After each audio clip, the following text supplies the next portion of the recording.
तो 1857 भारतीय इतिहास का एक ऐसा साल जिसने सब कुछ बदल दिया। पर सवाल ये है कि आखिर ऐसा हुआ क्या था? वो कौन सी एक छोटी सी चिंगारी थी जिसने पूरे देश में बगावत की आग लगा दी? आज की इस कड़ी में चलिए इसी को समझते हैं। एक कहावत है ना, कि रास्ते का बड़ा सा पत्थर शायद सफर ना रोक पाए, लेकिन जूते के अंदर का एक छोटा सा कंकड़ वो एक कदम भी आगे नहीं चलने देता।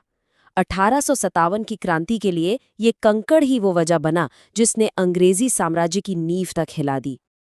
तो आखिर ये कंकड़ था क्या? वो कौन सी एक चीज थी जिसने दबे हुए गुस्से को एक झटके में भड़का दिया? जवाब छिपा है एक नए कारतूस के राज में। हुआ ये कि अंग्रेजी सेना में एक नई चमचमाती राइफल लाई गई। नाम था एनफील्ड राइफल। अब इसके साथ जो कारतूस आए, उन्हें लोड करने का तरीका बस वही सारी मुसीबत की जड़ बन गया। सैनिकों को गोली भरने के लिए कारतूस को पहले अपने दांतों से काटना पड़ता था। देखिए, प्रोसेस बड़ा सिंपल था। पहला स्टेप, कारतूस को दांत से काटो। दूसरा, बारूद को बंदूक की नली में डालो। और तीसरा, गोली को अंदर डाल दो। लेकिन सारा का सारा बवाल वो इसी पहले स्टेप पर था, दांत से काटना। अब इन कारतूसों को नमी और जंग से बचाने के लिए उन पर एक चिकनी सी ग्रीस लगाई जाती थी। सुनने में तो ठीक लगता है ना? लेकिन असली समस्या यही ग्रीस थी। जब एक भारतीय सैनिक ने फैक्ट्री में पता लगाया कि ये ग्रीस आखिर बनती किस चीज से है, तो जो सच सामने आया वो होश उड़ाने वाला था। ये ग्रीस जानवरों की चर्बी से बन रही थी। और सुनिए, ये कोई ऐसे वैसे जानवर भी नहीं थे। पता चला कि इस ग्रीस में गाय और सूअर दोनों की चर्बी मिलाई जा रही है। बस यहीं से बात बिगड़ गई। इसने भारतीय सिपाहियों के लिए एक बहुत बड़ा धार्मिक संकट खड़ा कर दिया। हिंदू सैनिकों के लिए गाय मां समान है, पवित्र है, उसकी चर्बी को मुंह लगाना मतलब धर्म भ्रष्ट होना। और मुस्लिम सैनिकों के लिए सूअर हराम है।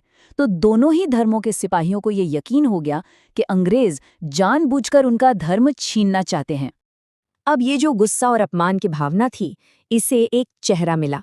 एक ऐसा सिपाही जिसने इस दबी हुई शिकायत को एक खुली बगावत में बदल दिया, और उनका नाम था मंगल पांडे। 34वीं नेटिव इन्फेंट्री के सिपाही मंगल पांडे के अंदर और उनके जैसे हजारों सैनिकों के अंदर गुस्सा बस उबल रहा था। आवाज उठने लगी कि हमारा धर्म भ्रष्ट किया जा रहा है, हम इन कारतूसों को हाथ भी नहीं लगाएंगे। और फिर चीजें बहुत तेजी से बदलीं। 29 मार्च 1857 मंगल पांडे ने गुस्से में अपने ब्रिटिश अफसरों पर हमला कर दिया। 8 अप्रैल उन्हें फांसी दे दी गई, लेकिन उनकी शहादत बेकार नहीं गई। ये खबर जंगल की आग की तरह फैली और तय समय से बहुत पहले 10 मई को मेरठ छावनी में सिपाहियों ने बगावत का बिगुल बजा दिया। लेकिन यहाँ एक बात समझनी बहुत जरूरी है। ये जो चर्बी वाले कारतूस थे ना, ये तो सिर्फ एक चिंगारी थी। असली वजह थी वो बारूद जो सालों से इकट्ठा हो रहा था। इस चिंगारी ने तो बस उस बारूद में आग लगा दी। तो ये बारूद क्या था? ये अलग अलग तरह के गुस्से और शिकायतों से बना था। जैसे झांसी की रानी लक्ष्मीबाई, वो अपने गोद लिए बेटे के हक के लिए लड़ रही थी। नाना साहब, उनकी पेंशन अंग्रेजों ने बंद कर दी थी। आखिरी मुगल बादशाह बहादुर शाह जफर, वो अपने परिवार के अपमान का बदला लेना चाहते थे। बिहार के जमींदार कुंवर सिंह, उनकी जमीन छीन ली गई थी। और अवध की बेगम हजरत महल, उनके पति को गिरफ्तार कर उनका राज्य हड़प लिया गया था। सबके पास अपनी अपनी वजह थी। और मामला सिर्फ राजाओं और नवाबों तक ही सीमित नहीं था। नहीं, आम जनता भी बहुत नाराज थी। अंग्रेज जो नए नए कानून ला रहे थे, जैसे कि हिंदू विधवाओं को दोबारा शादी की इजाजत देना, इसे लोगों ने अपने धर्म और रीति रिवाज पर हमला माना। रेलवे की शुरुआत हुई तो ऊंची नीची जाति के लोगों को एक साथ बैठना पड़ा। ये भी कई लोगों को रास नहीं आया। पटना में पीर अली जैसे किताब बेचने वालों को देशभक्ति की बातें फैलाने के लिए सजा दी गई।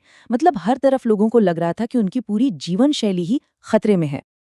अब सवाल ये उठता है कि जब गुस्सा इतना ज्यादा था, बगावत इतनी बड़ी थी, तो फिर ये क्रांति कामयाब क्यों नहीं हो पाई?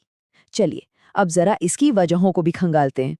देखिए, इसकी कई वजह थीं, लेकिन जो सबसे बड़ी वजह मानी जाती है वो थी राष्ट्रवाद की भावना की कमी। मतलब उस वक्त लोग एक देश, एक इंडिया के लिए नहीं लड़ रहे थे। सब अपने अपने मकसद, अपने अपने राज्य, अपनी अपनी रियासत के लिए लड़ रहे थे। ये जो लड़ने की वजह थीं वो कुछ इस तरह बटी हुई थीं। किसी को अपना राज्य बचाना था, तो किसी को अपनी पेंशन चाहिए थी, तो किसी को अपनी ज़मीन वापस चाहिए थी। हमारा राष्ट्र वाली सोच वो बहुत ही कम थी, और जब हर कोई सिर्फ अपने लिए लड़ रहा हो तो एक साथ मिलकर जीतना बहुत मुश्किल हो जाता है। यही बिखराव सबसे बड़ी कमजोरी बन गया।